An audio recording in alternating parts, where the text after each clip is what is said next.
Sad twist to a fatal crash in Berkeley. A woman was killed after her car collided with an AC transit bus, sending both vehicles careening into a house. It happened early this morning at the intersection of Ashby and California.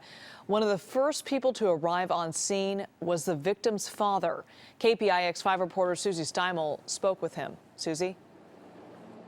Liz, this is just an incredibly tragic story. The victim's father arrived here on scene early this morning, and when he found out it was his daughter who had been killed, we heard he was screaming her name at the top of his lungs and could be heard from several blocks away, wailing in agony. And to make matters worse, not only did he lose his daughter today, but he works for the bus company that was involved in this crash.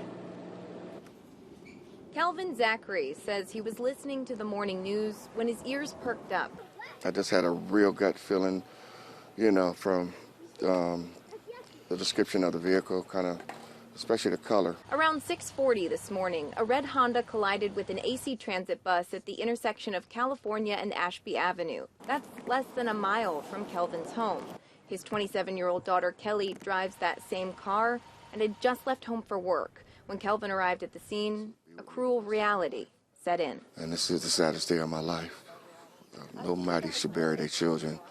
Children are supposed to bury their parents. Police say Kelly's Honda was traveling south on California Street and collided with the AC transit bus that was traveling west on Ashby. Both vehicles struck a parked car and careened into a home nearby. No one else was injured, but neighbors say it sounded like an earthquake. Felt a boom, but I didn't think it was a big, massive accident like what I just thought. Police don't know the cause of the crash. Kelvin says, if anything, he empathizes with the bus driver. Kelvin, a veteran driver for AC Transit, knows his coworker is struggling with this too. And anytime there's any accident involving my company and my district, I feel for my brothers and sisters that are out there that's doing a tremendous job. His only solace, that last night, before going to bed, his daughter said she loved him. I saw her last night prior to coming in from work and prior to going to bed.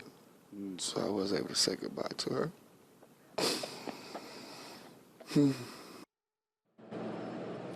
Back out here live, you can see these homes suffered some pretty extensive damage here. Both of the homes that were hit by the bus and that car were red tagged by the city. As for AC Transit, they say they've offered the family their condolences and that bus driver is fully cooperating with police investigations. That driver has been working for AC Transit since 2014. Liz. Oh, incredibly tragic story. All right, Susie, thank you.